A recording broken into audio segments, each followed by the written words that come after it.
nosso palestrante, seu José Cassiano. José Cassiano Ele é trabalhador aqui da nossa casa, ele estuda nas quartas da noite e está aqui para nos falar sobre a fé que transporta montanhas. A palavra é contigo, meu querido. Vou te dar até um abraço. Muito obrigada, viu? Eu que agradeço, coração.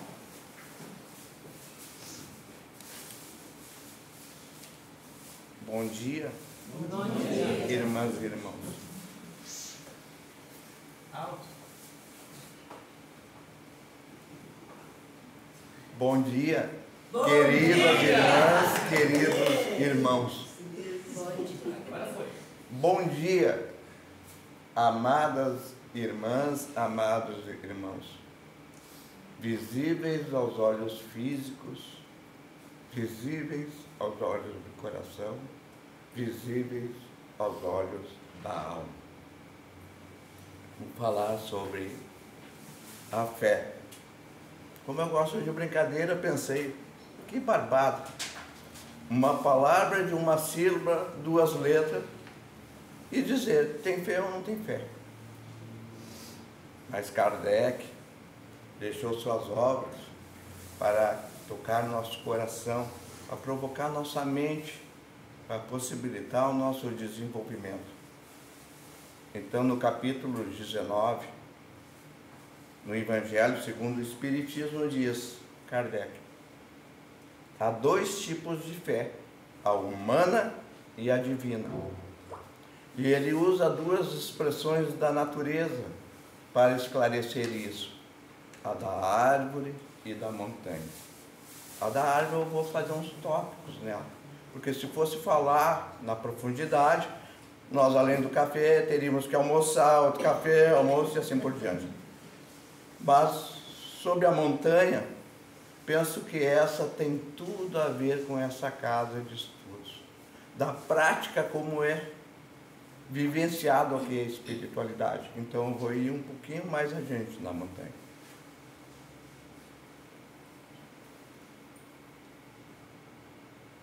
Hoje estamos aqui reunidos. Talvez alguém tenha vindo porque não tinha nada para fazer no sábado de manhã. E aí, sem saber o porquê, sem tomar consciência, deu uma caminhada, se dirigiu até esse local, lá na Casa Espírita, que lá é um local legal. Ele não sabe que foi a fé que está ali, guardadinha nele, que eu trouxe aqui. Então isso me faz lembrar uma canção que eu gostava muito quando eu praticava num grupo de estudos de uma igreja. Coração do cristão que tem fé vai mais longe, bem mais longe que seu pé. Então, outros podem ter vindo pelo compromisso, seu desenvolvimento, a espiritualidade praticada, vieram esse sábado de manhã. Outros à procura de uma resposta, de encontrar alguma coisa. Mas todos estão reunidos na prática da fé, consciente ou não. E até se usa a expressão que a fé morre. A fé não morre, ela está sempre guardadinha ali dentro. Por isso Kardec usou a expressão da montanha e da árvore. Uma manifestação no mundo da vontade divina. A fé é isso, uma semente, uma árvore, uma montanha, a manifestação de Deus em cada um. Então todos aqui são reunidos pela fé. E na fé humana, cada um tem um desejo, um motivo, a esperança de conseguir alguma coisa. Carro novo, a casa, uma reforma, um trabalho, um aumento de salário, de encontrar um amor, de trazer de volta o amor perdido, de encontrar a cura de uma doença, de se tornar feliz a cada dia. É a fé humana. Mas aqui reunidos todos com fé, é o que o Kardec nos fala, da fé divina. a união dos corações com fé. O cristão que tem fé vai mais longe, bem mais longe que o seu pé. Sobre a árvore, é a parábola da figueira seca, para nos dar a ideia que uma vida sem fé e a fé sem a prática é que nem a figueira que secou e não dá frutos. E por que eu não vou ir mais adiante nesse caso? Por que, eu me pergunto, por que a figueira secou? Usaram dos frutos, da sombra, da energia, da metafísica, da energia divina que é transportada por esses seres criados para nos servir. E a nossa fé deixou ela secar, não colocamos água, não adubamos a terra. E Cristo disse: amai o próximo como a si mesmo. Mas mais adiante disse: amai o próximo como eu os amei.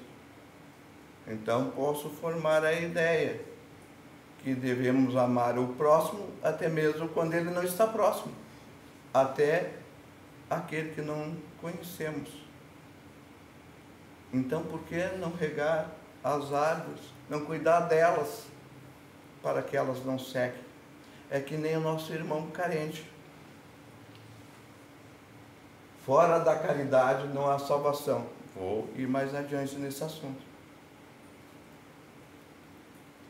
Porque aquele irmão carente, ele perdeu a fé no seu semelhante, ele perdeu a fé em Deus, ele perdeu a fé em si mesmo. E como fazer ela renascer aqui? Na obra da caridade.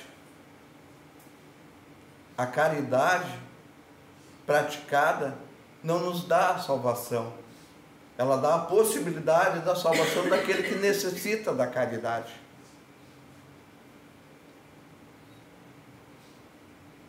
Então eu vou deixar a árvore de lado. Vou falar da montanha. A fé move montanhas. A fé transporta montanhas. A fome também. A fome remove montanhas de lixo diariamente por centenas, milhares de pessoas. A procura de comida, a procura de algo que necessita. E a caridade não está só no prato de comida. A caridade não está só na veste. Pois todos nós somos carentes de algo. A caridade é praticada aqui de inúmeras maneiras. No abraço, quando chegamos. Está me olhando, né, professor João? Me perguntou: o que fazes aqui, Cassiano? Tu dizes que não é espírita. Não sou. Eu venho pelo abraço, gostaria de abraçar todo mundo, vou em lugares que tem bastante gente para abraçar.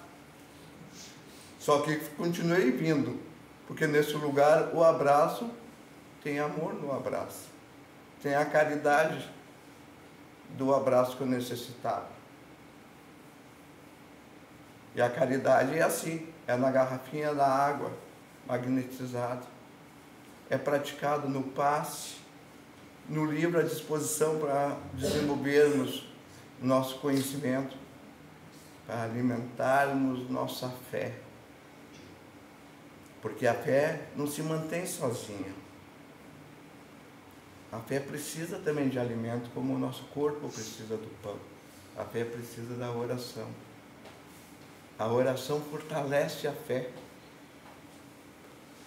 E a fé proporciona à oração a sua amplitude máxima de atingir o coração e a alma de cada um. E essa união de fé é o que Kardec fala da fé divina, a que vai mover a montanha. Não a montanha física de pegar baldezinhos de terra levando para o outro lado, mas a montanha da nossa caminhada, dessa existência, desse mundo de provas e expiações, onde unidos na fé divina, vamos transformar essas provas em oportunidades. E quando estivermos no alto da montanha, no fim da nossa existência desse plano terreno, poderemos então, em vez de estarmos em expiações, em termos a bela visão da nossa missão cumprida.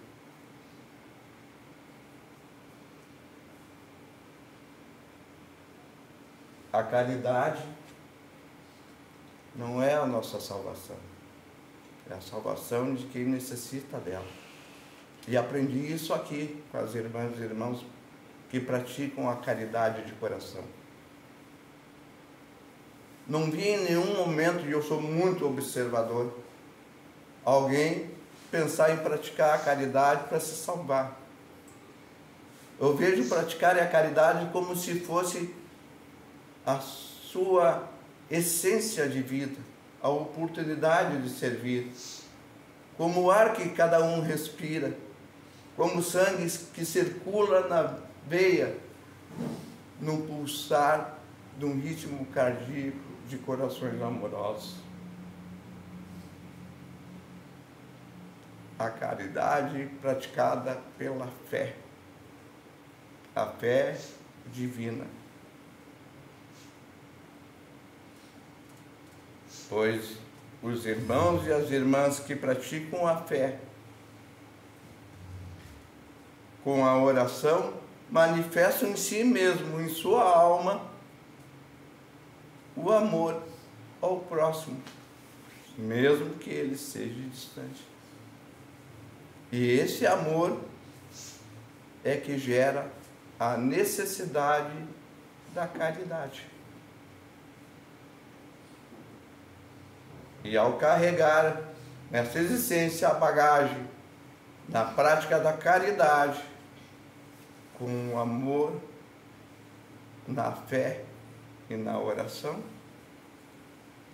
vejo as irmãs e irmãos que deixaram de ser há algum tempo ou há muito tempo meros mortais.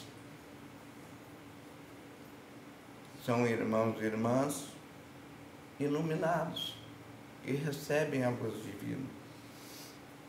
Os mentores espirituais que estão assim, vendo o trabalho realizado, da superação das dificuldades em escalar a montanha, da responsabilidade assumida em regar a figueira, aquela árvore para que ela não seque. São irmãos e irmãs que, ao chegar ao topo da montanha, no fim dessa jornada, terão que deixar essa veste física e deixarão de ser iluminados. Se tornarão seres luminosos, seres de luz própria, pois fizeram sua jornada nessa casa chamada Luz Eterna, carregando em sua bagagem a caridade, o amor, a oração e a fé em direção à luz eterna. E nesse momento serão que nem as estrelas, seres de luz própria, formarão uma nova constelação e em sua fé farão parte do grande espelho cósmico, onde irão refletir verdadeiramente a sua imagem e semelhança de Deus. Era isso. Não era isso. Não posso deixar em branco. Amanhã é um dia especial. Eu falei no dia antes do Dia das Mães, vou falar hoje. Estou falando o dia antes do Dia dos Pais. Dia especial, dia comemorativo. dia de homenagear os papais. Aqueles que tiveram a oportunidade de estarem próximos dos seus pais, lhe dê um beijo na testa, numa demonstração de respeito, um beijo no rosto, uma expressão de carinho. Segure na mão do seu papai e diga olho no olho o quanto ele é importante. Aqueles que não tiverem o papai do lado, próximo, façam uma viagem, dêem uma caminhada, vão até ele, ou façam uma chamada de vídeo, se coloquem como se estivesse próximo dele e façam esse procedimento. Aqueles que já não têm mais o seu papai, que ele já partiu. O meu partiu quando eu tinha 21 anos. Me deixou órfão de sabedoria. Hoje ele lia muito e me passava os livros para que eu pudesse ler. E depois nós sempre trocávamos os livros e teríamos assunto para falar. Mas na sua sabedoria ele dizia, não adianta só ler o livro, gostar da história, de entender a história. Precisa vivenciar o personagem. Precisa saber como vivia, como se sentia o autor que escreveu ela. Precisa se transportar no tempo. Precisa se transportar para o sentimento. Mas o mais marcante é que no meu tempo de jovem, até os 21 anos, quando ele partiu, e ainda hoje tenho necessidade de muitas vezes de perguntar para ele alguma coisa. Queria saber se aquilo que eu estava pensando era certo, se deveria fazer aquilo. A resposta era sempre a mesma. O certo para mim e o que eu penso é para mim.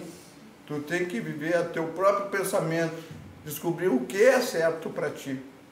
E ele iria dizer a mesma coisa hoje para mim, com toda certeza.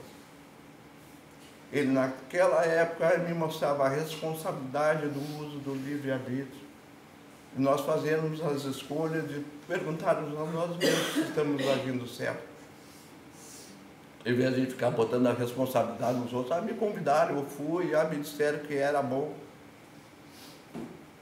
Pois o livre-arbítrio é onde realmente podemos praticar a nossa fé.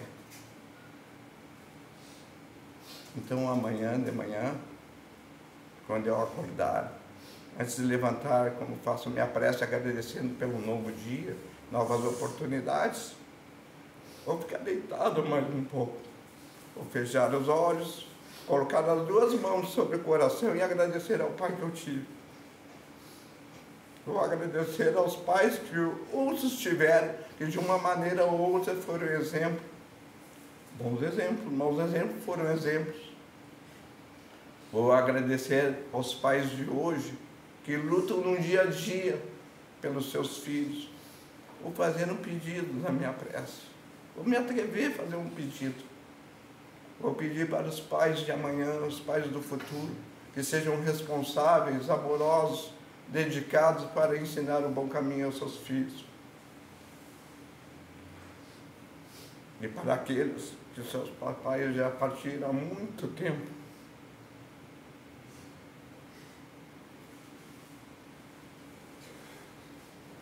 seus papais partiram há muito tempo, vamos fazer uma oração pedindo que eles possam se sentir orgulhosos onde estão de ver que filhos nós nos tornamos. Vou agradecer ao Pai Kardec, que de uma maneira ou outra somos todos filhos do ensinamento que ele nos deixou através de suas obras.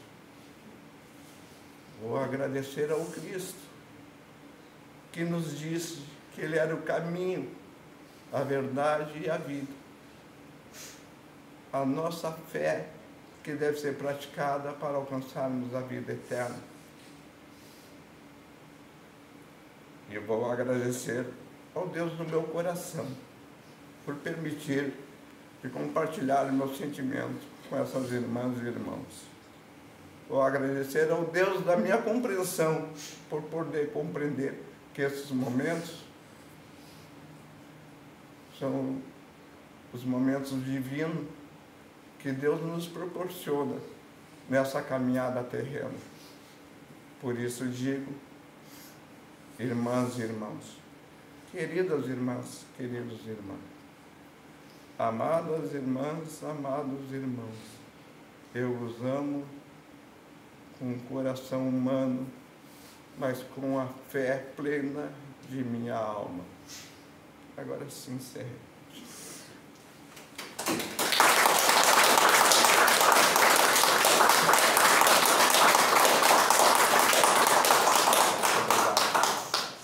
Obrigada, muito obrigada por essas palavras. Gente, vamos nos manter ainda uns segundos aqui nesta mesma harmonia para receber o passe espiritual e assim, com os nossos pensamentos ainda elevados a estas palavras do nosso irmão, que nos fez viajar profundamente sobre os ensinamentos de Jesus e sobre a nossa responsabilidade no mundo, no nosso mundo, no lugar onde nos encontramos. Pedimos a esta espiritualidade amiga que nos acompanha, que nos trouxe até aqui, como disse ele, que nos abençoe com os seus lenitivos, com estas energias positivas que renovam as nossas esperanças. Que possamos, Pai, neste momento, receber a harmonia, o equilíbrio e a paz necessária para nos tornarmos, Senhor, mais compreensivos aos Teus ensinamentos. Te agradecemos pelas visitas espirituais, por todos os pais que aqui se encontram, porque sabemos, o Cassiano abriu este portal, a espiritualidade os conduziu e nós estamos aqui recebendo estes carinhos de amor, de saudade. Obrigada, Senhor, por esta dádiva. E assim, Senhor, gratos por tudo que recebemos nesta manhã, encerramos este trabalho em nome de Deus e de Jesus. Que assim seja.